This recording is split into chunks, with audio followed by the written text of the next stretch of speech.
Welcome back to our third and final installment of an interview with Doug Ausbury of BigLoveVinyl.com. We're going to talk a bit about the music formats that have evolved over time and how the resurgence of vinyl has come in the last 10 years or so.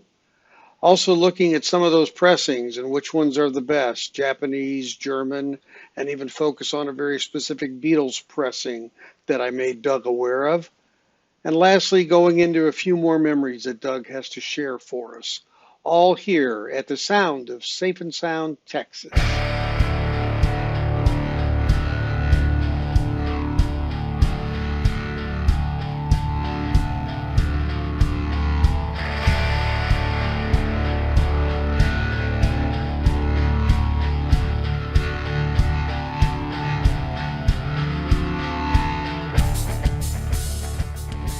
Isn't it cool, David, to think that, I mean, because we've got some years on us, but I mean, think about vinyl and how big it was kind of when we were growing up, and then kind of what happened with digital and how it kind of wiped Off the map. vinyl, off the map. Oh, yeah. And then we think about now, I mean, it's amazing. It really is amazing to think that it has come back like it has, and that people are, have gotten used to. I think about, when Napster came along on the digital side, where really punched punched the music industry really in the face, right? Mm-hmm. And people are like, I'm not going to spend any money on music. I'm just going to get it for free. And so we kind of lived through that, and that was kind of the current state. And now with vinyl coming back, I was thinking the other day, people are starting to say, I'm going to open up my wallet again, and I'm going to start spending money on music, and It's going to be records, other stuff too, obviously, but a lot of it is going back into vinyl. And I just think that's so cool to see it happen again. Yeah, and I think physical media, I mean, it's funny because the CDs are they're starting to sell again now. They're starting to resurge, and I think honestly there will be a resurgence. But I have a theory that over when digital came big and then everybody had their CDs, I think what really happened in the background is everybody my age couldn't read what was on the CDs anymore and said, we got to go back to the big stuff so I can actually read it, because you can't. I think there's probably an increased sale of magnifying glasses and CDs came out, but it was quite the challenge, But yeah, and the thing is something physical. I mean, I was saying the other day, I mean, there are now movies that you can't stream and you can't buy for censorship reasons, various. It's Gone with the Wind's a great example, right? Yes. So To Kill a Mockingbird, right? So if you don't have it, you're not going to see it. And so when you have that media, when you own that that's yours. I went through the whole 45 to LP to cassette to 8-track, to reel to CD to mini disc to the whole every one. And they're like, I think I already paid for this music like 10 times before. Right. Who cares, right? Yeah, right. Yeah, exactly. Yeah, because it's so great. Yeah, it is. And so, and that's the thing too with, I noticed you've been procuring Japanese pressings recently. And I know some of your upgrades have been in the Japanese. I wondered what spurred that, what's going on with that with you? Yeah, it's the sound. It really is for me. It's the, like, I guess I kind of, I think about coffee. Okay. So I love coffee, and I've been looking for the perfect cup of coffee my whole life. Can I have a copy from the lady here? So I'm constantly trying new beans. I'm constantly, driving my wife crazy, ordering coffee at different restaurants and giving it, ranking it mostly poorly. But, in search of the best cup of coffee, it's kind of the same thing with me and music. Like, if I put the ELO Discovery record on and I play a US pressing of it and I experience that, I'm wondering, could it sound better? What's the best possible sound? Right. for that record. And if there is a better sound, I want it. Just like I want that better cup of coffee. I want that better sounding record. And so that's really what kind of got me interested in the Japanese presses. I realize now that not all of them, and you've helped me learn this, not all of them sound better. Right. So that's good. But the records that I truly, truly love, like the top 100, say, in my collection, I'm looking at Japanese presses of those because I want to hear them and I want to see if I think they're better than what I have.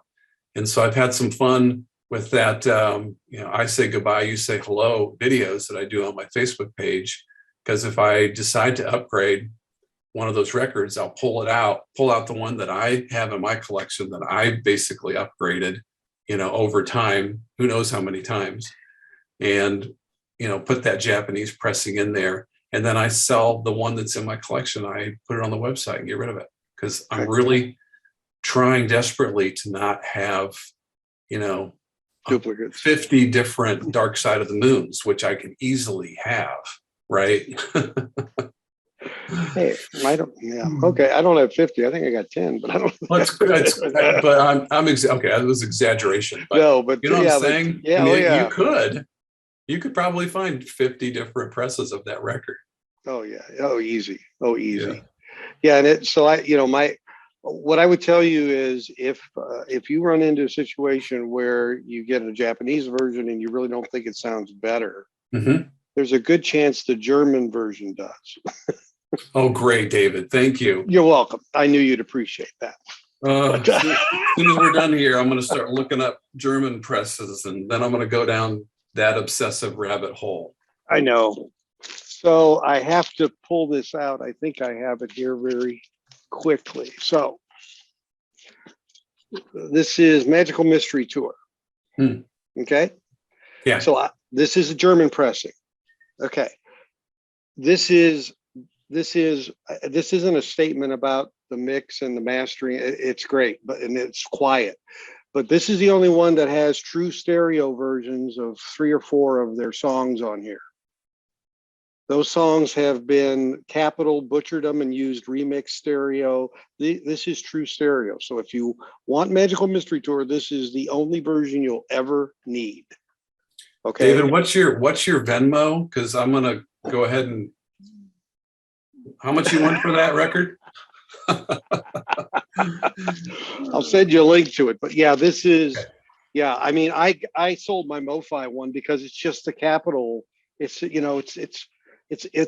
was almost a joke to put that on MoFi because it was like, okay, the really bad mix is going to sound just a tad better. I'm really appreciative of that.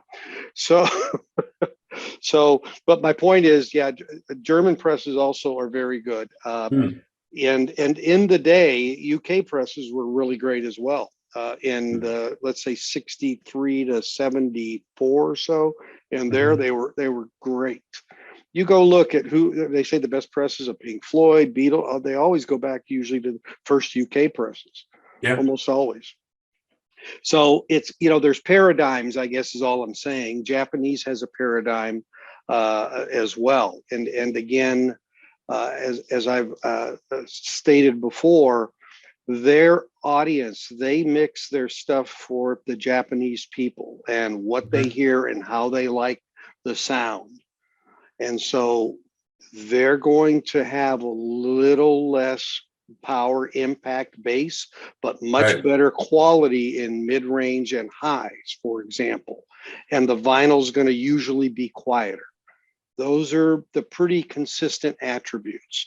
Yeah. So a group like the Carpenters is going to sound fabulous because they're not deep rocking, hard hitting. They're kind of, you'll still get a good drum kick and all those kind of things, but you're not going to get that real low end bass that really would make a sub or something really go nuts.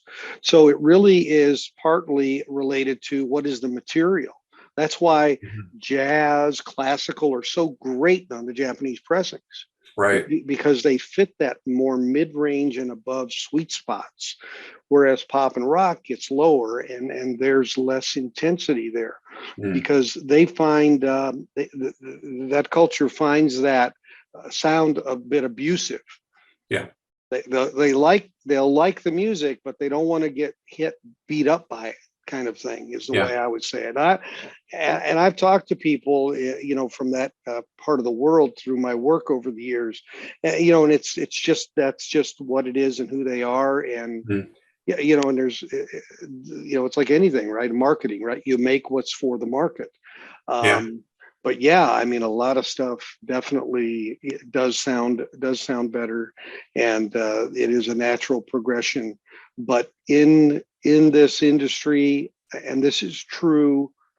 Uh, this is true of equipment also. It's not Mhm. just the sources. I mean, it's true of whether it's cartridges for turntables or whether it's amplifiers or speakers.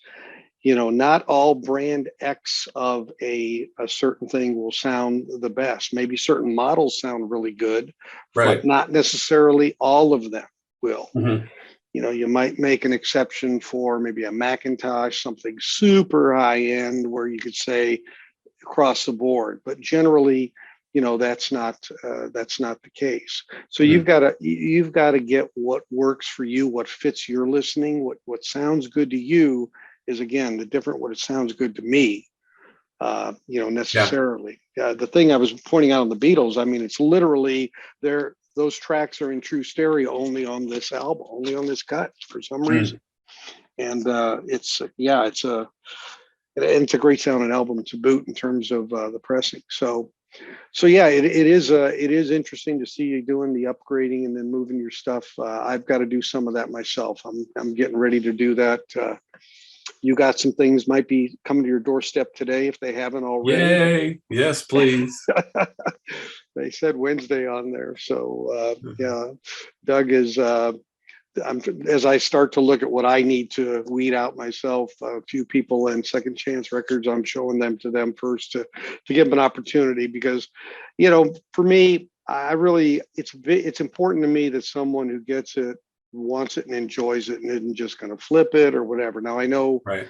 when you sell, and they do whatever they want, of course. But Mhm. I really, am looking for people who really are a collector of that or really enjoy it, so that you're just not throwing it out there in the wild.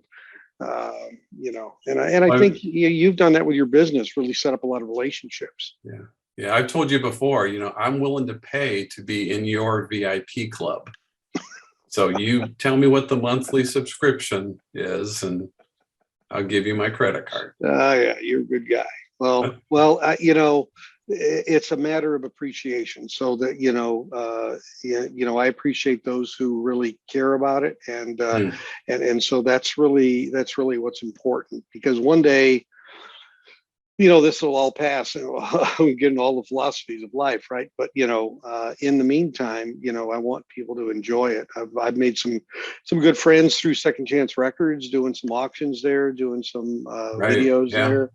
Going to meet up with Mindy and her daughter this summer. They're coming up to Dallas area, and Oh, that's great. yeah, so just you really something that something you don't expect. I mean, but it really has grown into something, and that's what's really great about it. It takes you outside of your normal everyday kind of grind and puts a little smile on your face. Yeah. Which today Hey, we David, I need wanted that. to tell you, can you hear me? Yep. Yes, sir. Okay.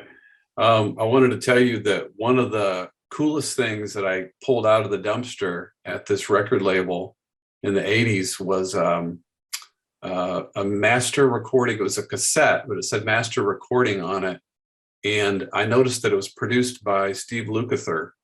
And as a From Toto. huge Toto, yes, huge Toto fan, I saw the name and I thought, oh, this could be great, And so I remember driving back home in the station wagon, and I put this tape into the tape deck, and it was, I guess it was one of the whatever they were doing with their cassettes to do like a test pressing on a cassette, I guess is what I would say. Wasn't for sale. It was just kind of had a green label on it. But it was a band called I-10, and it had a song on there called Alone, which Hart ended up recording and making it a #1 huge hit. But I still loved the original version of Alone from the band called I-10 on that cassette. And in my keepsakes box in my closet, that tape is in there, and I will never sell it. It's always Sure. something that I will hold on to as a memory. I remember when I first heard, because I knew the song because I had the tape. No one else, I think, had really heard it. Not many, anyway. Yeah. But when the very first time I heard Anne sing the opening lyric to "Alone" on the radio, very first time, my brain just went, Oh yeah, click. I know this song. It was weird. I think I was with a friend of mine, and I was telling them I knew the song. They're like, "This is a brand new song from Heart." It was on that tape, and I still like the I-10 version of that. So Was that band named after the interstate? I don't know. Maybe Maybe they were a Houston band or San Antonio band. Or now I guess what somewhere. I have found that actual record on vinyl, so it's in my collection. Every Wow. time I see it, no matter where I'm at, pretty much no matter what it costs, it's usually a cheap record. I buy it, and so I'll just bring it home and give it away to somebody because I just love that record so much. Yeah, I do that with Carla Bonoff albums. I buy them whenever Do you? I see them, and I give them to people because I love her so much. Yeah, look, I did a show on Second Chance of the concert I went to here in November. I've seen her several times. If she ever comes your way, so it's a Definitely. great night. Great Well, night. David, I want to thank you for what you're doing. Man, we are definitely kindred spirits, and I consider that a huge blessing in my life. Thanks for teaching us the stuff that you're teaching. You have so much more to share. Keep sharing it. I'll watch all your videos and share them as much as I can. Great, thanks. But I want you to know how much I appreciate you. I know Armando loves you as well. So thanks for all that you do. Yeah, thanks, Doug, and you as well. I just appreciate the friendship and camaraderie, and guys like you are really what makes this a lot of fun, and your passion for it. I really, whenever I get a text from you saying, "Hey, do you have this album?" that's a sign that I take that as a respect, because I'm going to make sure I would only give something really great to your customers as well. So that's what I want to pass along. So thanks for joining me today. I really appreciate it, and blast. I look forward to seeing you in person this year. We got to get it done. Let's get it done. And remember, you promised me that you're going to edit out all the stupid stuff that I said. Yeah, well, this is going to be about a 2-minute video, but no, I'm just kidding. Well done, sir.